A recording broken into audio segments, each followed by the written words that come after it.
Hello friends, நம்ம இன்றைக்கி இதை பற்றி பார்க்க போனால் இலக்கிய வரப்போகிற எபிசோடில் என்ன இன்ட்ரெஸ்டிங்கான சுவாரஸ்யமான விஷயம் நடக்க போனாங்க பார்க்க வரும். வாங்க வீடியோக்குள்ளே போயிடலாம். நம்ம வசந்த் பார்த்திங்கன்னா எல்லா விஷயத்தை வந்து கேள்விப்பட்டு இலக்கியாவுக்கு வந்து கால் பண்ணி, என்னக்கா இந்த ஆஞ்சலி வந்து இவ்வளோ பெரிய ஃப்ராடாக இருந்திருக்காளே, அவளை வந்து இத்தனை வந்து எப்படி வீட்டில் வந்து விட்டு வச்சிங்க அப்படின்ற மாதிரி வந்து கேட்டதுக்கு, அவளை வந்து ஆதாரத்தோடு வந்து நிரூபித்ததான் வந்து வசந்த் அவளை வந்து இந்த வீட்டை விட்டு அனுப்ப முடியும். அதனால தான் வந்து இவ்வளோ நாள் வந்து வெயிட் பண்ணியிருந்து இப்போவுமே வந்து ஆதாரத்தெல்லாம் வந்து காட்டின கூட வந்து கார்த்தி வந்து நம்மளை ஆனால் வந்து ஸ்ட்ராங்கான எவிடன்ஸ் அவள் வந்து காட்டின அப்புறம் தான் வந்து அவன் வந்து நம்பினான். அதனால தான் பார்த்திங்கன்னா இந்த அஞ்சலியை வந்து அவனே வந்து வெறுத்து அவளை வந்து போலீஸ்க்கு வந்து பிடிச்சி கொடுக்கலான்ட்டு வந்து சொன்னான். எங்கள் குடும்பம் மானம் அப்படின்றது போயிடும் அப்படின்ட்டு நானும் கௌதம் மாமா தான் சேர்ந்து அந்த அஞ்சலி கையிலேருந்து விடுதலை பத்திரத்தில் வந்து கையெழுத்து வாங்கி நாங்கள் வந்து எந்த ஒரு ஜீவனாம்சனும் வந்து அந்த அஞ்சலிக்கு வந்து கிடைக்காத மாதிரி வந்து பண்ணியிருக்கோம் அப்படின்ற மாதிரி வந்து சொல்கிறாங்க. சூப்பருக்கா, நல்ல ஐடியா வந்து பண்ணியிருக்குங்க அப்படின்ற மாதிரி சொல்கிறவங்க.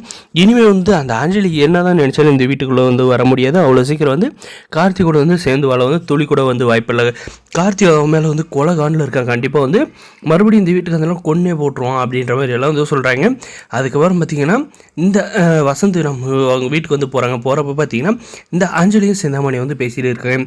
இந்த இலக்கியாவில் தான் அஞ்சலி உன்னுடைய வாழ்க்கையை வந்து போச்சு, அவளை வந்து அந்த வீட்டிலேருந்து கூடிய சீக்கிரம் வந்து விரட்டி விடணும், அப்படி இல்லைன்னா அவளை வந்து போட்டு தள்ளணும். அப்போ தான் வந்து நீ வந்து அந்த வீட்டில் போயிட்டு ராணியை வந்து வாழ முடியும். இல்லை அந்த இலக்கிய அந்த வீட்டில் இருக்க வரையும் உன்னை வந்து அந்த வீட்டுக்குள்ளே வந்து சேர்த்த விட மாட்டா அப்படின்ற மாதிரி வந்து இந்த சிந்தாமணி வந்து சொல்கிறாங்க. அதுக்கு அந்த அஞ்சலி பார்த்திங்கன்னா என்ன சொல்கிறேன்னா, கண்டிப்பாக அவளை வந்து கூடிய சீக்கிரமே வந்து பைரவி ஆண்டி அந்த வீட்டில் இருக்காங்க, நான் இல்லைன்னு அந்த பைரவி ஆண்டியை வந்து அவளை வந்து வீட்டை விட்டா அடித்து துரத்துற மாதிரி வந்து அவங்களே வந்து பண்ணுவாங்க.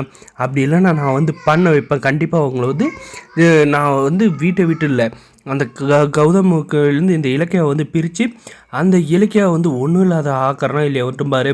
இப்போ என்னை வந்து எப்படி புலம்பு விட்டாரோ அதே மாதிரி அவ்வளோ வந்து ஒரு நாளைக்கு வந்து கண்டிப்பாக புலம்பு விடுவேன் அப்படின்ட்டு வந்து சொல்லிகிட்டு இருக்காங்க. இதெல்லாம் பார்த்திங்கன்னா நம்மளுடைய வசந்த் வந்து ஒட்டு கேட்டுறாங்க. கேட்டப்பறம் பார்த்திங்கன்னா நம்மளுடைய இலக்கியாவுக்கு வந்து கால் பண்ணி, அக்கா உன்னை வந்து ஏதோ வந்து பெருசாக வந்து செய்ய போகிறாங்க, பிளான் பண்ணிக்கிட்டு இருக்காங்க இந்த அஞ்சலியும் சிந்தாமணியும் அப்படின்ற மாதிரி சொல்கிறாங்க. அப்படி என்னடா பண்ணியிருக்காங்க அப்படின்ற மாதிரி கேட்குற பார்த்திங்கன்னா, நீ தான் வந்து அந்த அஞ்சலியோட வாழ்க்கையை வந்து அழிச்சிட்டியாமே, அதனால் வந்து உன்னை வந்து கண்டிப்பாக வந்து உன்னும் கௌதமாவை வந்து பிரித்து அவங்கள உன்னை வந்து ஏதோ ஒரு வழி பண்ணி அவங்கக்கிட்ட வந்து அந்த வீட்டிலேருந்து பிரித்து உன்னை வந்து நடுத்தெருவில் வந்து நிறுத்துகிற மாதிரி வந்து ரெண்டு பேரும் வந்து பேசிகிட்டு இருக்கேன். எனக்கு ஏதோ பயமாக இருக்கா அக்கா அப்படின்ற மாதிரி வந்து சொன்னோம். பார்த்திங்கன்னா அதுக்கு நம்மளுடைய இலக்கியம் என்ன சொல்கிறாங்க, கௌதம் சார் என்னுடைய பக்கம் இருக்க வரைக்கும் அவங்களால ஒரு புல்லு பூண்டை கூட வந்து ஆட்ட முடியாது அப்படின்ற மாதிரி வந்து நம்மளுடைய வசந்துகள் வந்து இலக்கியம் வந்து சொல்கிறாங்க.